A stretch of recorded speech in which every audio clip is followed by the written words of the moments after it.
Hai, kita mau masak beef, gampang banget. Tapi aku nggak masaknya di depan, soalnya rempong karena hari ini hari Sabtu. Jadi aku mau santai-santai di dapur. Jadi aku pakai paprika, bawang bombay. Terus ini daging sapinya aku pakai yang buat sukiyaki, yang tipis-tipis banget. Itu kayak gadis pemakan bunga banget sih. Jadi yang spesial di resep ini adalah bunga chaisim.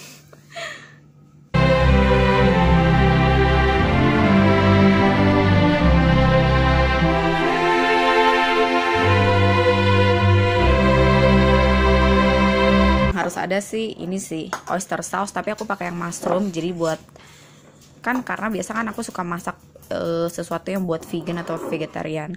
Terus ini juga soy sauce yang rasa jamur juga, mushroom.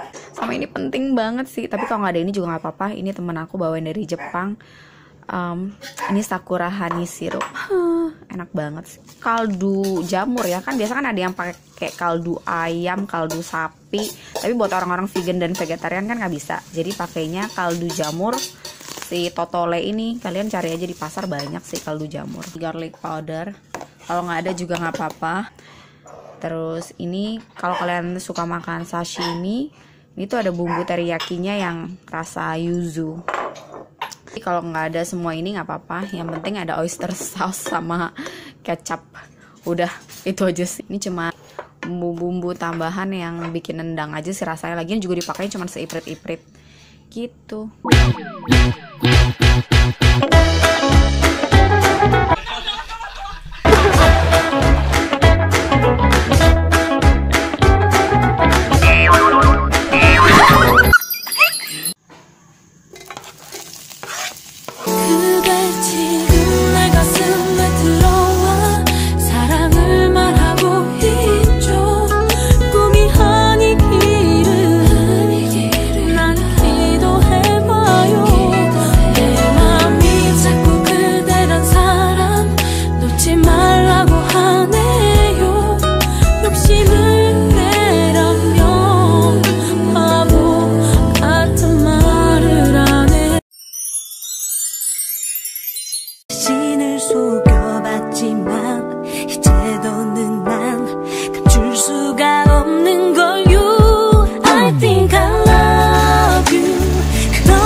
Hai teman-teman DM Live, ilmu sotoy. Ini ilmu sotoy bukan ya? Bukan ya. Ini aku udah pakai baju pink karena kita akan cerita tentang love story seperti yang aku bilang ke kalian, based on true story. Dua pasang manusia yang dipisahkan. Tapi sebelum cerita, makan dulu ya. Aduh, oh my god, ini apa sih nama masakannya? Aku juga nggak tahu ini nama masakannya apa. Enak banget. Ini tadi tuh kenapa paprikanya dimasak agak lama dulu biar jus paprikanya tuh keluar. Soalnya suka banget. Aku biasa makanin paprikanya, si Denny yang makanin dagingnya. The very first time aku masak ini karena biasanya si mama yang masak. Cuman ini nggak tahu nama masakannya apa. Kalau orang-orang Jepang sana bilangnya udon kali ya. Tapi mereka kan nggak pakai jus juga. Ini mungkin ini more spice aja kali ya. Jadi lebih nendang rasanya. Aduh, aku mau kayak big bite gitu. Muat nggak ya mulutnya?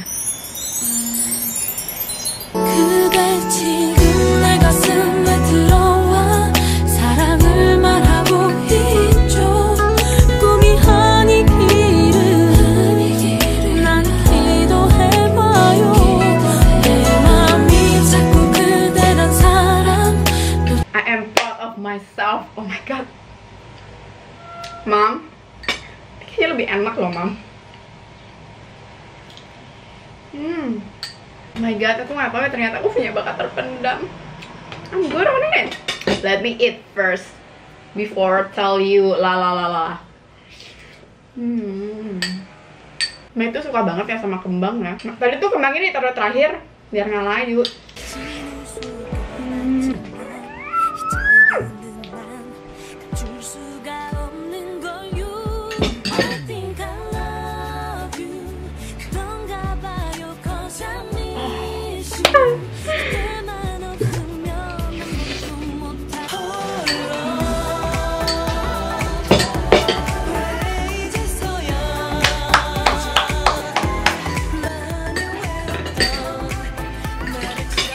ikannya enak banget sih. You should cook it for your husband. Dan dengar apa yang akan mereka ngomong ke kalian. This is so good, really good. No jokes. Ya ampun Mei, enak banget. Anyway, ini hari Sabtu akhirnya. Ada hari Sabtu di mana Mei nggak kerja dan rumah begitu tenang karena tidak ada orang. Tapi sebaiknya kita menggunakan waktu untuk hal-hal yang bermanfaat.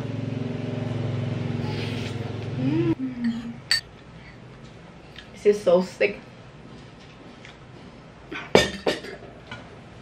Kefir. Mei itu nggak hampir setiap hari makan minum kefir atau ini ya goji berry water ya, yang bener-bener aja, nggak tiap hari juga kali. Ingat ya, segala sesuatu tuh kalau berlebihan tuh jadinya nggak bagus loh. Ingat baik-baik. Kalau kita makan dengan kimchi.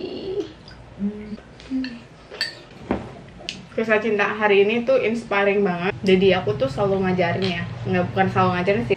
Didiku pernah pesan sama aku di tahun 2013 di saat popo aku pass away, nenek aku. Dia di kamar aku, dia ngomong pokoknya tentang kisah cinta yang dipisahkan. Kenapa dia itu nggak pernah mau terlalu ngatur-ngatur, terlalu larang-larang anak-anak yang mau deket sama siapa. Tapi dia tuh tetap melihat ya pokoknya dia lihat lah asal orang itu calon mantu yang narkobaan, nggak ngerokok, nggak minum minuman keras, ya dari keluarga baik-baik, berpendidikan, mau bekerja keras, tahu sopan santun, itu tuh udah cukup lah buat dia nggak muluk-muluk minta yang harus David Beckham atau nggak jet set lifestyle. Itu tuh nggak Daddy itu nggak kayak gitu. Dia cukup melihat orang itu baik-baik, orang itu bisa menjadi ayah yang baik, bisa menjadi ibu yang baik, bisa jadi istri dan suami yang baik. Itu udah cukup. Intinya dia manusia dan dia memanusiakan anaknya. Kalau Tuhan juga gitu ya, pokoknya nggak muluk-muluk. Kenapa Daddy itu nggak mau misahin? Nih aku kasih tahu ya, tau nggak sih ketika dua pasang manusia itu dipisahin, mereka tuh apalagi yang saling mencintai ya, misalnya orang tua memisahkan gitu ya, let's say orang tua, kita hanya memberi kondisi yang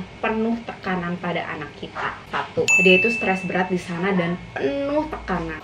Dua, di hadapan orang tuanya dia membohongi perasaannya sendiri like nothing happened. Jadi kalau misalnya ya orang tuanya suruh dia makan, walaupun dia nggak bisa makan, tetap dia telan. Dalam kondisi happy sama keluarga, walaupun dia jiwanya nggak di sana, dia harus tetap ketawa dan ikut happy di sana. Dan itu kondisi yang sangat amat menyiksa bagi seorang manusia. Aku beruntung banget aku tahu ini di saat 2013 waktu itu, dan semua kepura-puraannya itu act like nothing happened, itu cuman menyiksa diri anak itu, baik perempuan maupun laki-laki. Kondisi yang sangat menyedihkan loh bagi seorang manusia. Next, tadi yang itu berapa? Ke satu ya. Kedua, anak akan tetap selalu menjadi anak yang baik. Most of all, ketika orang tua memisahkan gitu, nggak boleh ya sama ini, cowok nggak bener, cowok miskin gitu misalnya, anak pasti nurut-nurut aja. Yang namanya anak berusaha untuk menjadi anak yang baik di mata orang tuanya. Apapun yang terjadi, pasti anak lebih milih orang tua lah daripada orang yang dia cintai.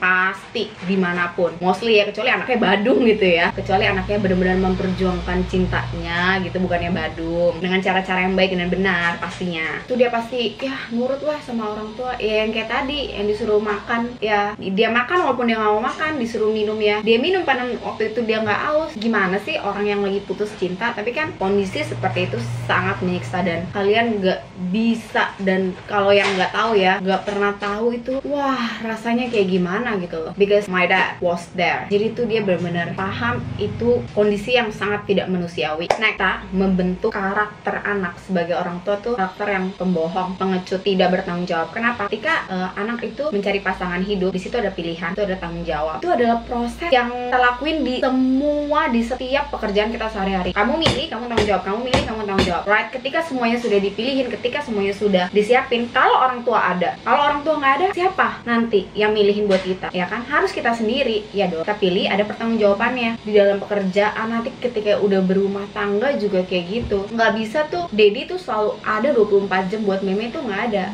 At the end, Meme harus ngambil keputusan sendiri dan Meme juga yang harus bertanggung jawab dengan pilihan itu. Makanya Daddy tuh nggak mau terlalu ikut campur dan nggak mau banyak terlalu melarang. Kalau misalnya dia udah tahu ya cowok, dan kita juga anak-anak tahu diri lah ya, nggak mungkin dong, ini berisik ya, nggak mungkin dong kita pacaran sama orang-orang yang nggak baik. Kita juga sebagai anak punya filter gitu dong, pasti. Anak-anak yang kayak gitu at the end jadi anak yang ngotot, jadi anak yang tertutup, jadi anak yang nggak terbuka sama keluarganya.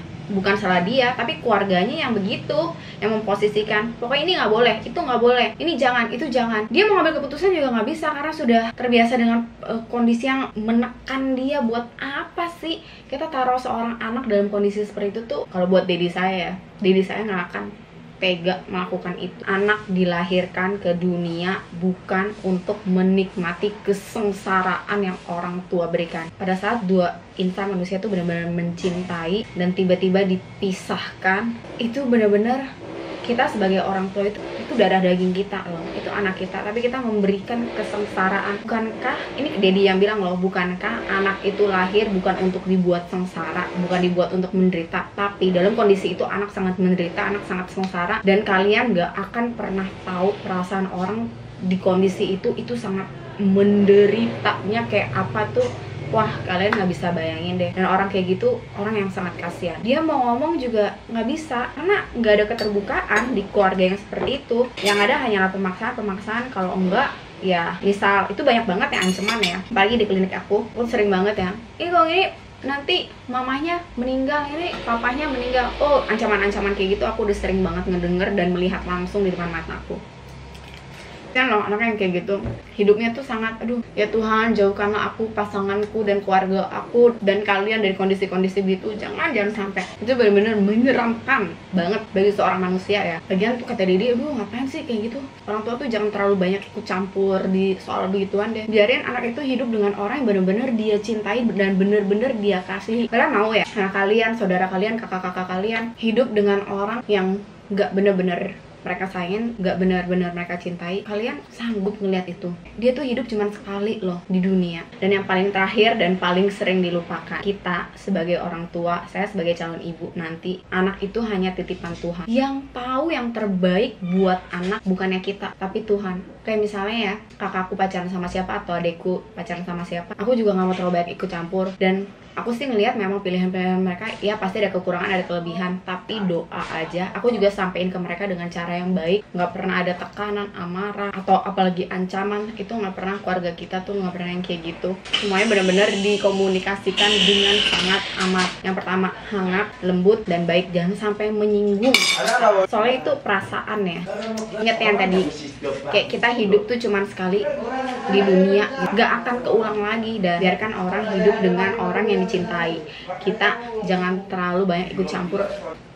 Nah, kita baru masuk ya, setelah omongan dari Dedi, kita baru masuk ke cerita sesungguhnya. Jadi ceritanya gini, mereka itu dari Pulau Sumatera sana lah, akhirnya pindah ke Jakarta. Jadi menyeberang selat dan laut gitu ya, pindah ke Jakarta lah si saudara ini.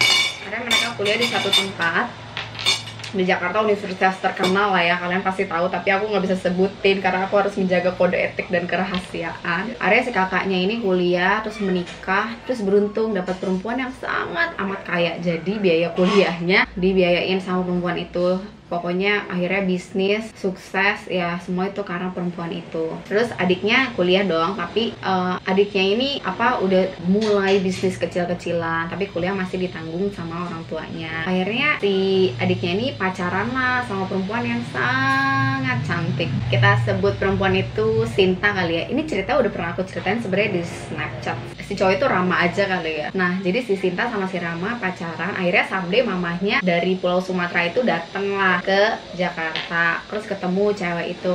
Mamanya sayang banget sama cewek itu. Akhirnya gimana, si cewek itu, si Sinta, dibeliin baju sama mamanya. Kakaknya si Rama, istrinya yang kayak itu, dia kayak gini loh, gila anak lu, gue yang bikin sukses, gue yang kuliahin, bisnis semua dijalanin sama gue, tapi lu gak pernah beliin gue apa-apa, lu gak pernah memperlakukan gue dengan baik. Pokoknya intinya kayak gitu lah, ada kecemburuan di sana. Akhirnya dikompor-komporin sampai kakaknya ini sing pala Barbie, stres stres, nggak kuat, akhirnya itu rumah tangga cekcok, ribut. Akhirnya si kakaknya ini untuk mutusin, bilang ke ibunya gitu, aduh udahlah, itu cewek juga cewek nggak bagus, tau gak sih dia itu dancer. Jadi si perempuan ini dia tuh pinter banget ya di kuliahnya, dia tuh penari kenegaraan, dimana kalau misalnya ada acara-acara negara itu dia dan timnya apa sih, sanggar gitu ya. Iya, dia apa menyambut tamu negara, terus kadang suka dikirim pemerintah ke luar negeri untuk mewakili negara. Nggak tahu ya, kalau saya sih ngeliatnya secara positif, saya bangga ya dengan perempuan seperti itu ya. Tapi si keluarga ini tuh menilai tuh banyak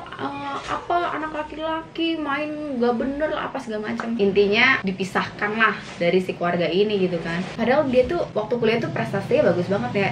Ya dia penari kenegaraan, kalian bayangin aja ya, sering dikirim sama pemerintah ke luar negeri. Hebat kan si perempuan ini, punya talent kan berarti, dan dia bisa mengembangkan talentnya dengan baik gitu kan. Ya namanya juga orang kan pasti punya ininya masing-masing. Yang pasti mereka tuh dulu kuliah di jurusannya accounting, si Rama accounting, si Sinta accounting. Oh dikomporin, terus akhirnya yang orang tuanya, yang ibunya ini yang tadinya sayang sama si Sinta, terus akhirnya langsung berubah point of view-nya, jadi kayak wah ini cewek bisa selingkuh kapan aja ya, nanti kalau keluar negeri tuh ngapain aja. Padahal ya si Sinta tuh nggak kayak gitu. Si Sinta tuh bener-bener mencintai Rama, padahal hubungannya tuh kayak baru seumur jagung lah, setahun juga belum nyampe. Wah segala cara lah dipisahin, diancam. Biasa orang tua bilang mamanya sakit, pokoknya mamanya akan mati kalau misalnya si Rama masih sama Sinta. Pokoknya mamanya stres berat, mamanya nangis terus, pokoknya itu cewek nggak bener, cewek nggak baik. Akhirnya mereka terpisah. Tapi sebelum mereka terpisah nih, si Sinta itu kan punya banyak koneksi kan. Waktu mereka masih pacaran itu, si Sinta itu masukin ke si Rama ke salah satu perusahaan besar. Akhirnya dia kayak kerja magang gitu, kayak part time, sampai akhirnya si Rama ini bisa ngebiayain kuliahnya sendiri. Mereka tuh couple yang sweet banget ya. Kayak misalnya si Sintanya lagi habis latihan dari sanggar kan malam ya, si Ramanya kayak pulang kerja ngejemput. Tapi itu tuh selalu disalah artikan oleh orang tuanya. Si Sinta ngomong kayak gini, masa pacar saya waktu itu ngejemput saya dibilang katanya tukang ojek. Itu kan hal wajar dan lumrah yang biasa dilakukan sama orang pacaran. Ya cuman namanya juga orang udah nggak suka gitu kan, sampai istilahnya nih kasarnya, maaf aja ya, kamu minum air aja tuh salah di mata keluarganya Rama gitu loh. Cuman karena si perempuan itu calon kakak iparnya nggak suka, hanya karena masalah mamahnya lebih sayang sama perempuan yang belum masuk ini ke rumahnya. Kok saya nggak diperlakuin seperti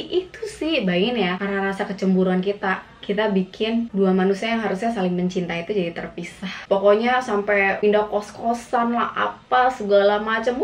Pokoknya jungkir balik sampai akhirnya si Sinta pindah, nggak mau dicariin sama si Rama. Keputusannya Sinta bijak banget. Si Sinta akhirnya pindah jauh banget, teman-temannya nggak boleh kasih tahu si Rama. Wah, terus tapi akhirnya Rama ketemu. Ya iyalah ya, satu kampus tinggal diikutin gitu, nggak masuk akal. Tapi kalau misalnya melihat dari kacamata saya, kalau saya jadi Sinta, saya nggak tahu ya perasaan saya gimana. Tapi kalau misalnya saya mendengar gitu ya, ketika orang tua udah nggak setuju aja sama hubungan, bagi seorang ibu ya, saya akan jadi calon ibu nantinya ya, aduh saya nggak kebayang. Kalau saya sih memilih untuk lebih baik saya mundur. Kenapa? Karena saya sangat mencintai orang tua saya, karena saya sangat menghargai ayah ibu saya. Pastinya saya anggap mereka itu sebagai ayah dan ibu saya juga gitu loh ya, walaupun itu ayah ibunya si Rama. Jadi daripada jadi anak durhaka ya, mendingan saya mundur dari hubungan kayak gitu ya. Kalau nggak, ya ampun, ngapain sih mama kalian tuh sampai kayak stres, papa kalian.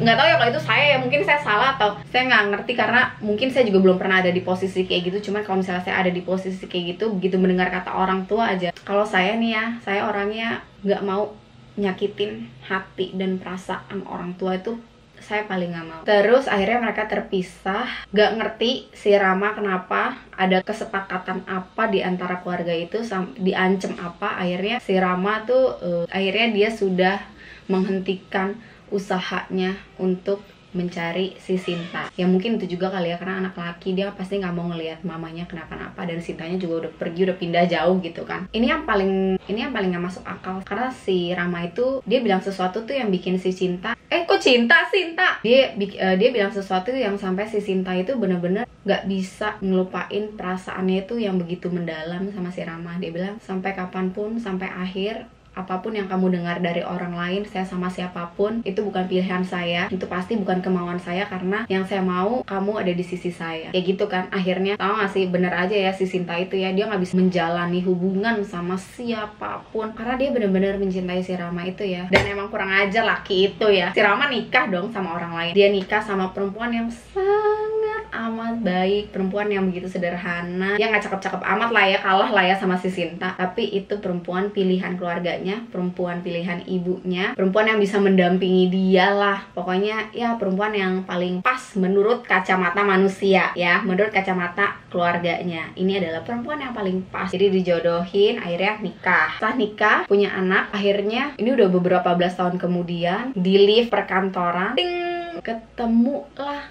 Sinta. Sinta udah jadi direktur bank, salah satu bank besar. Ya ramanya gitu-gitu aja. Ya punya uang lah maksudnya. Cuman mungkin kalau misalnya sama Sinta dia udah nggak tahu jadi apa kali sekarang. Ya karena si Sinta ini kan pinter kan. Wah dia aktif segala kegiatan apa. Akhirnya dia ketemu, dia cerita sama si Sinta kan. Dia masih belum tahu nih kalau Sinta waktu itu posisi belum nikah. Dan Sinta pas ketemu dia, wah perasaannya hancur banget, kayak ditampar-tampar. Dia nikah gitu ya. Akhirnya mereka makan bareng, dan di situ si Rama cerita bahwa dia menikah, istrinya selingkuh karena nggak tahan. Maaf ya, tiap kali mau hubungan badan yang kebayang itu wajahnya Sinta. Itu perempuannya, si istri kakaknya itu ya. Aduh kalau dia mendengar ini gitu, aduh dia pasti akan merasa sangat amat bersalah sebagai seorang manusia. Bukannya apa ya, kan karena dia yang memulai itu kan. Wah perasaannya udah, cuman sebagai seorang perempuan ya, si Sinta bilang gini, sebagai seorang perempuan saya nggak akan mungkin menyakiti hati perempuan lain. Jadi dia nggak mau rusak kalau rumah tangga si Rama itu, karena dia benar-benar mencintai Rahma loh. Sampai akhir dia mencintai laki itu, dia nggak mau sentuh rumah tangganya. Dan Rama itu punya anak ya, tapi ternyata anak yang dilahirkan oleh istrinya Rama yang katanya baik menurut keluarganya itu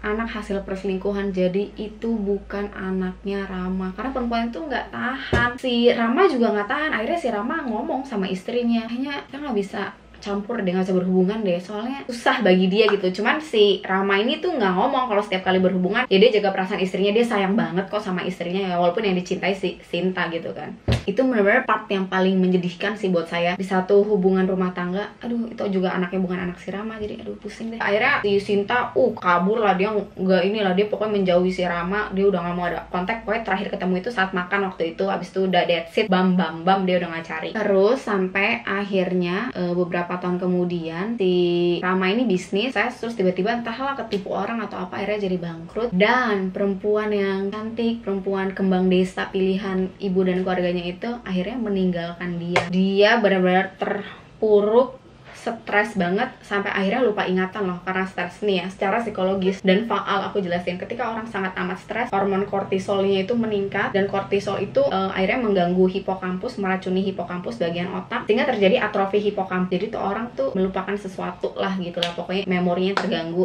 Dan si Rama ini sampai stres total, akhirnya dia lupa ingatan total. Terus akhirnya udah bingung dong keluarganya, dan akhirnya teman-temannya si Rama tahu. Akhirnya teman-temannya si Rama ini berusaha mencari si Sinta. Akhirnya ketemu si Sinta, dipertemukan kan. Mamahnya si Rama nggak inget, sampai terakhir mamahnya meninggal juga si Rama udah nggak inget mamanya, apalagi kakaknya nggak inget juga, semua nggak inget. Begitu si Sinta dateng nih, plek ke depan mukanya, yang tadi mulut itu nggak ngomong sama sekali loh, Rama nggak ngomong sama sekali, kayak orang bodoh aja gitu, stres deh pokoknya, lupa ingatan. Dia ngomong, Sinta, saya pas diceritain itu ya, langsung bulu kuduk saya merinding. Saya tuh langsung, abis ketemu Sinta, dia koma selama 2 bulan. Kalian bisa bayangin ya, koma selama 2 bulan. Dan selama 2 bulan itu Sinta lah yang merawat dia dengan penuh kasih. Istrinya mana istri pilihan keluarganya itu. Yang terbaik menurut manusia itu belum tentu yang terbaik menurut Tuhan. Makanya doa aja, jangan sembarang misah-misahin orang itu.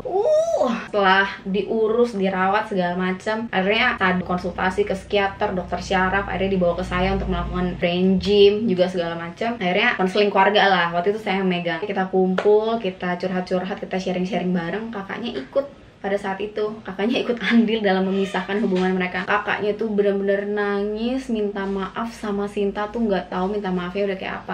Kakaknya tuh punya 4 anak, 1 laki-laki yang pertama dan 3 perempuan. Dan 3 anak perempuannya semua tuh cantik-cantik, pinter-pinter, pokoknya kerja, ada yang usaha apa. Tapi 3-tiganya tuh nggak ada yang menikah. Dan di situ dia bilang, ini mungkin karmanya saya ke kamu, Sinta. Saya benar-benar minta maaf telah memisahkan kalian. Harusnya waktu itu saya nggak ngelakuin itu ke kalian gitu loh. Dia benar-benar minta maaf. Dia bilang, tolong maafin saya dengan tulus, biar ketiga anak saya ini bisa menemukan pasangan hidupnya dan terlepas dari karma yang telah saya lakuin dulu. Tahu nggak?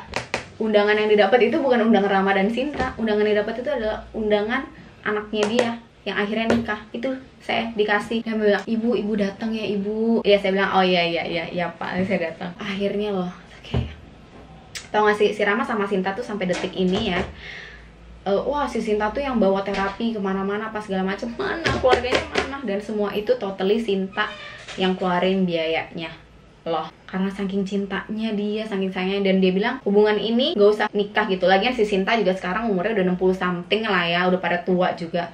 Saya nggak butuh menikahi dia, saya hanya cukup di samping dia, mendampingi dia sampai akhir, dan saya mencintai dia dengan tulus dan kasih. Tau gak sih siapa yang mandiin? Itu kan ada susternya ya. Si Sinta ini akhirnya panggil suster untuk merawat si Rama ini, tapi dia memperlakukan seperti suaminya, cebokin dong, ngelapin badannya, itu semua siapa yang ngelakuin? Itu Sinta yang ngelakuin. Mana kakak iparnya yang dulu memisahkan mereka? Udah nothing. Itu kayak yang, aduh, kita sebagai manusia itu ya bener-bener tuh, kita tuh nggak akan tahu apa yang kita hadapi di dunia ini. Orang yang dibilang perempuan gak baik-baik, bisa selingkuh sana sini, sampai dibilangin perempuan malam loh. Padahal dancer kenegaraan kan belum tentu keluar malam ya. Dibilang perempuan malam apa segala macam. Dia pesan gitu ya, dia pesan sama kita semua. Dia bilang gini, seberapapun manusia memisahkan manusia, Tuhan yang akan mempersatukan. Saya dan, aduh hampir keceplosan namanya, saya dan Rama memang dipisahkan, tapi sekarang kami disatukan. Karena saya tahu ada tulangnya di dalam badan saya. There is his bone inside my body. Dia bilang kayak gitu, kayak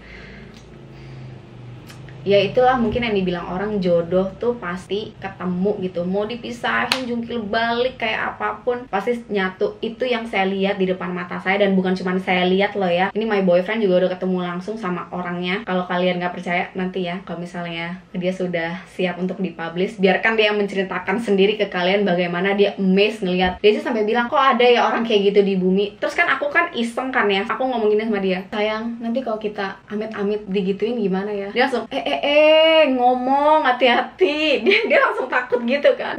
Pokoknya ngomong yang bagus-bagus.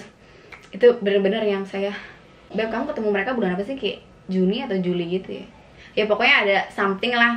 Makanya sampai si my boyfriend itu ketemu mereka, dan dia melihat mereka live memegang tangannya, berjabat tangan. Itu bukan ghost ya, saya ceritain, itu adalah kisah nyata bagaimana manusia itu dipisahin habis-habisan. Wah pokoknya ribut deh keluarga itu. Aduh kalau saya mau ceritain mah ini bisa 3 episode nggak habis-habis kali. Itu pokoknya sangat amat menyedihkan deh sebagai seorang manusia gitu loh. Kayak itu tuh nggak ada yang tahu itu perasaannya si Rama tuh kayak apa. Ya keluarganya sih melihat dia, oh anak ini fine-fine aja, nggak bermasalah. Oh udah putus dari Sinta ya udahlah, nggak bermasalah gitu, toh bisa hidup, bisa kerja, bisa makan. Tapi kan dalamnya kan siapa yang tahu? Nggak ada yang tahu. Sampai saya tuh, ya Tuhan, makanya saya tuh bilang, aduh ya Tuhan, jauhkan kami tuh dari kisah seperti itu dalam kehidupan kami itu. Saya, adik kakak saya, kalian, aduh jangan sampai deh. Dan kalaupun ada di antara kalian yang sedang melewati ini, be strong dan doa terus. Doa dan ketulusan hati. Aduh Tuhan tuh nggak tidur deh. Pokoknya percaya deh, apa yang dipisahkan manusia, kalau memang itu berjodoh, itu nanti akan dipersatukan Tuhan. Ya walaupun itu dipersatukan nggak tahu udah berapa puluh tahun kemudian ya, tapi kekuatan cintanya Sinta, dan sampai akhir loh Sinta tetap mencintai dia loh, sampai nggak nikah loh. Ya namanya kehidupan ya, nggak bakal ada yang tahu dan nggak bakal ada yang paham tuh kayak nanti bagaimana gitu. Makanya kita tuh jangan sampai deh ngejahatin orang gitu ya. Dan saya tuh yang paling amazed tuh pas mereka ketemu sampai detik ini kan tetap ya dilakukan terapi, fisio apa, kan dia sempat koma kan, lumpuh total gitu, sampai si perempuan ini ngerawat si Rama sampai dia bisa jalan, sampai dia bisa naik tangga klinik saya. Terus terapi dilakukan pakai essential oil apa segala macam, terus konsultasi ke psikiaternya, ke dokter syarafnya, segalanya dilakukan. Sampai akhirnya denger jokes itu udah bisa ketawa. Sampai detik ini Rama tidak pernah mengingat keluarganya, nggak pernah tuh ada satupun keponakannya yang dia ingat, yang namanya disebut kakaknya, ibunya, itu nggak ada yang benar-benar bisa mengucapkan kata dengan jelas itu nama si perempuan itu. Ya walaupun sekarang kalau ditanya udah bisa, udah makan, iya. Mungkin karena ya kita sih ngeliatnya sepele ya, cuman itu mah cuman anak, nggak boleh pacaran sama emaknya sama perempuan itu tuh, ya udah. Ternyata itu menyisakan luka batin tuh yang benar-benar luar biasa. Mungkin tuh saking traumanya kali ya, jadi tuh nama-nama keluarganya tuh. Padahal si kakaknya bilang waktu putus itu biasa aja, dia tetap makan sama kita, keluar sama kita, masih pulang kampung bareng sama kita, dijodohin juga oke, nggak ada perlawanan, nggak ada apa. Ya itu yang kayak yang Dedi ngomong kan, namanya anak, dia akan act sebisa mungkin dia oke di depan orang tuanya, di depan keluarganya. Tapi kalian tuh nggak akan pernah tahu kondisi apa yang kalian taruh untuk anak itu ketika kalian memisahkan orang yang bener-bener dia cintai. Itu kita sebagai manusia nggak akan pernah paham kecuali kalian pernah ada di posisi itu gitu loh. Itu benar-benar, makanya jangan bermain-main dengan perasaannya manusia. Itu ya bisa aku bilang ya, aku nggak tahu, aku nggak paham itu sekarang gimana perasaan kakaknya, feeling guilty-nya tuh kayak apa, dan istri kakaknya, aduh nggak kebayang deh sampai itu kehidupan, maaf ya, kehidupan seseorang kan dirusak sampai begitunya loh. Ingat ya, Tuhan tuh memandang manusia itu secara spesial, termasuk si Sinta, dan aku juga nggak paham kenapa mereka itu bisa memperlakukan si Sinta tuh sampai begitu pada saat itu, dan nggak ngerti salahnya apa. Mei belajar banyak banget dari kisah cinta ini ya. Tahu bahwa ya ampun, kita tuh cuman manusia ya. Jangan sotoy, jangan so pinter. Doalah, doa banyak-banyak biar Tuhan yang tunjukkan gitu. Aku waktu sebelum kakakku nikah ya, yang perempuan kakakku Ciuli, sebelum Ciuli nikah tuh aku doa sama Tuhan. Apalagi udah mau jelang-jelang dia menikah ya, aku berapa bulan sebelum dia nikah, setiap kali aku ke gereja tuh aku selalu doa, ya Tuhan kalau memang mereka berjodoh, persatukanlah Ko Atek dan Ciuli. Sama Ko Willy juga kayak gitu, aku selalu doain persatukan, kalau enggak pisahin, jangan sampai aku yang misahin atau papa mama aku yang pisahin, itu jangan, biarin Tuhan yang pisahin, pasti nanti ada jalannya Tuhan misahin mereka gitu loh. Kalau misalnya memang jodoh, satuin Tuhan. Kita sebagai kakak, sebagai adik, sebagai ibu, sebagai tante atau apapun, doain aja, doain, karena Tuhan tuh mendengar, Tuhan tuh nggak buta, Tuhan tuh nggak tuli, Tuhan melihat gitu. Jadi semoga kisah hari ini itu bisa berguna bagi kalian yang calon ibu, calon ayah. Be wise lah. Memang kalau misalnya ya orang itu baik, kalau memang overall orang itu baik ya, dan kira-kira bisa cocok dengan anak kalian, kayak why not gitu. Selama ya yang tadi koridornya ya, yang gak macem-macem lah, yang gak suka main cewek di luar, gak suka main cowok di luar, gak minum lah, apa segala itu kan, ya itu mah udah hal lumrah lah ya. Memang yang kayak gitu-gitu, aduh, dia gak boleh karena dia adalah seorang dancer kenegaraan. I mean like, kalian tuh harusnya bangga sih. Dan sekarang dia apa sih, perempuan itu apa? Perempuan itu bekas direktur, aduh ini poni jadi, iya bekas direktur satu bank yang sangat besar. Kayak itu malunya sih, dan rasa bersalahnya tuh nggak ketulungan sih untuk si mami dan kakaknya itu. Jadi oh ya, kenapa nggak diseritain papinya Rama udah meninggal soalnya, dan itu jadi ancaman gitu waktu itu jadi senjata buat mamanya. Papi tuh udah meninggal, sisa mamanya kan di Sumatera kan, sisa mama di sana gitu loh, kamu nggak kasihan sama mama tuh stres apa segala macem gitu. Apalagi ya anaknya begitu ngeliat emaknya nangis, yang mana tahan sih, siapa sih anak yang tahan ngeliat ibunya yang melahirkan nangis? Itu kan jadi senjatanya ibu-ibu, cuman ya udahlah ya. Dan akhirnya mereka telah bersatu, walaupun si ibu bilang yang dinamakan cinta itu bukan soal pernikahan, saya cukup bersama dia, melayani dia dengan sepenuh hati saya, dengan segenap kasih saya, itu sudah cukup. Pernikahan itu bukan soal dan sekedar hubungan badan, enggak. Dan si perempuan istrinya itu jahat loh, dia tiba-tiba datang, kan dia kan tahu kan si Sinta udah take over semuanya, ini diurus, dirawat sama Sinta. Dia datang nangis-nangis nih bawa anaknya, dan Sinta udah tahu itu bukan anaknya gitu, itu hasil perselingkuhan gitu, dan tes DNA-nya ada. Sedih banget gak sih kalian? Terus si bapak kan ada laptop, itu laptopnya diambil ya buat anaknya sekolah. Terus si Sinta ngomong kayak gini, biasa kan Sinta selalu ngalah dan ngalah. Dia akhirnya dia ngomong gini, tidak, nanti ketika si Rama sadar, saya mau semua barang-barangnya ada pada tempatnya. Ketika dia ngingat semuanya, saya mau semua apa yang dia miliki ada di sekitarnya. Bahkan kamu, saya rela keluar dan tidak merawat dia.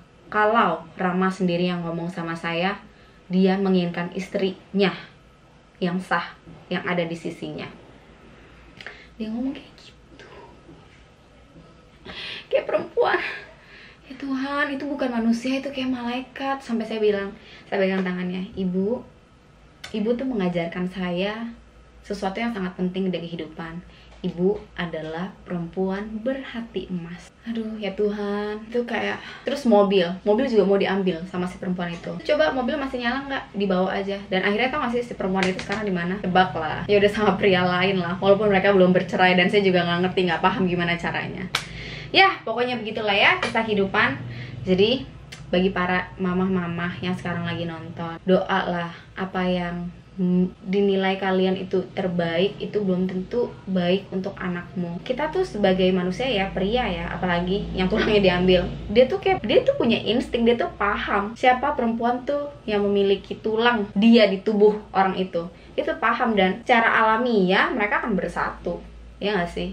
Mei, ini sotoy banget, ini beneran ilmu sotoy. Oke, jadi aku nggak tahu, aku juga kayaknya nggak pantas lah ngomong kata-kata yang wise, kata-kata yang bijak di usia aku yang masih terlalu muda ini. Dan dan ketika aku ngomong ini, kalian tuh jangan melihat aku sebagai seorang yang sempurna ya, enggak loh. Aduh, aku tuh banyak salahnya dan aku masih perlu perbaikan hari demi hari. Ini bener-bener kisah cinta yang sangat menyakitkan, tapi sangat nyata dan sangat indah akhirnya. Ya walaupun si bapak masih belum sadar betul, masih lupa, cuma ya ketika dia sudah bisa melakukan aktivitas sehari-hari, udah bisa jalan, udah bisa keliling kompleks, sekarang dia yang tadinya lumpuh total, sekarang udah bisa ngomong, udah bisa ketawa-ketawa, udah bisa pegang tangan si ibu, udah bisa ngeledekin ibu, katanya Sinta, no ya, kayak gitu-gitu tuh, aduh romantis banget. Terus si ibu tuh masih suka ngajak si bapak nonton ya, semenjak bapak udah bisa jalan, diajak pergi ke bioskop nonton. Itu indah banget sih.